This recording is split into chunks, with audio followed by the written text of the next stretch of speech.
Entre aplaudiments i emocionat, l'exconseller Jordi Turull ha arribat aquest dimecres a Parets del Vallès després d'haver sortit al migdia i per darrera vegada de la presó de Lledoners, indultat pel govern espanyol. Unes 300 persones s'han trobat al Parc de la Liniera de la població per rebre el polític vallesà. També l'han acompanyat diversos alcaldes de la comarca i l'exconsellera de Presidència, Meritxell Budó. M'he emocionat molt, perquè darrere de cada persona hi ha molts records, molt d'això, i els he dit això, dic que sobretot el que volíeu que us sentíssiu dignes de mi, perquè cada dimecres han sortit a la plaça, mil coses de solidaritat amb la família, i per tant això ha estat molt emotiu, i és quan et dona la sensació de ser a casa, o sigui, ara sí que et dona la sensació de ser a casa, i per això ha sigut molt emotiu.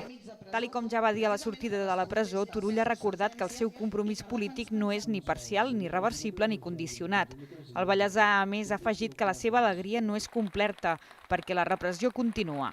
Hi ha molta gent que està pendent d'anar a les urpes d'aquests justiciers que nosaltres ja hem patit, que és del Tribunal Suprem o de qualsevol altre jutge, que diuen això, que a l'estat espanyol els drets i llibertats fonamentals es poden exercir mentre no molestis a les 300 famílies que manen sempre ni, diguem-ne, ni posis en dubte la sacronitat d'Espanya, no? Per tant, l'alegria no és completa.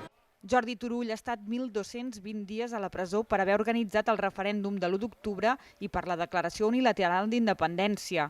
La jutge Carmen Lamela va decretar el seu ingrés a presó juntament amb la resta de membres de govern el 2 de novembre de 2017, atribuint-li els delictes de rebel·lió, sedició i malversació.